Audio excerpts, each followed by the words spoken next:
Well, it's the dark side of social media. Faceless individuals firing comments and criticisms at often innocent victims. And now, one of our Sunrise regulars has sadly succumbed to their sick words. Charlotte Dawson has endured days of Twitter trolls tweeting and taunting, and finally, it became too much for her. It's the abuse that no one deserves, but this week the so-called internet trolls took aim at popular TV host Charlotte Dawson. A regular angel on Sunrise, Charlotte tried to put on a brave face about the cruel comments. Okay, attack me all you want. I'm a public figure. I'm not a human being. You can sling an arrow at me. I don't have feelings. I don't have vulnerabilities. So, yeah, go me. I don't care. But Charlotte was vulnerable. At 2 a.m. yesterday, she took to Twitter, posting, "Hope this ends the misery." Shortly followed by, "You win." An ambulance was called to her inner city home and she was taken to Sydney St Vincent Hospital.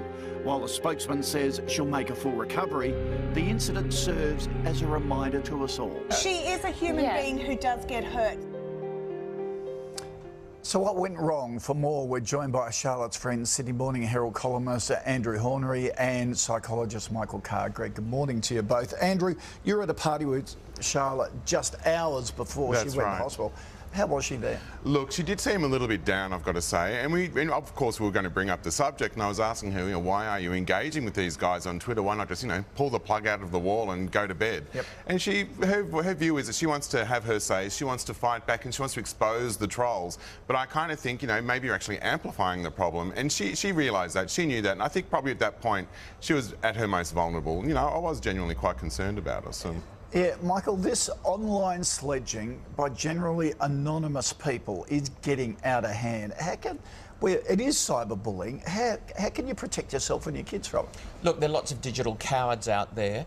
The most important thing to do is block, delete and report. Now, Charlotte reported, but she made the fatal error of retweeting the insults. Never, ever do that. The most important thing is to make sure that the person doing it doesn't get rewarded. Okay, so because she'd be doing it to embarrass them, to shame them, if That's you her like. thinking, and yet all she's giving them is an extra voice. And in fact, all of her extra thousands of followers are now seeing what the abuse is that she's getting. So those guys are getting a sick, very perverse pleasure out of having their tweets amplified. Okay, so should the law be catching up to this?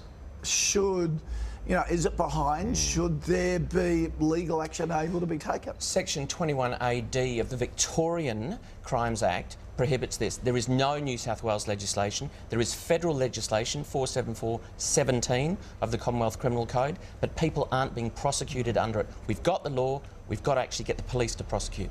That's true, but I think if you start bringing in those sort of laws, it kind of goes against the grain of the ethos of what Twitter is, which is meant to be all about, free speech. It's supposedly supposed to be that, And but of course, be. Well, abusive tweets. There's no place. There's no place for abuse on the street. What if they do what Facebook does and says you can't be anonymous? You've got to put your real name there. Well, I think that's a great idea. If you're going to say, you should be able to put your name to it and your face to it. Yeah. Twitter have terms and conditions. Clearly, they've been violated in this. Those people should be taken off. No question about it. Okay. All right, gents, thank you for that. And we wish Charlotte well. And if any of our viewers are struggling with personal problems, you can get help by calling Lifeline on 13 11 14.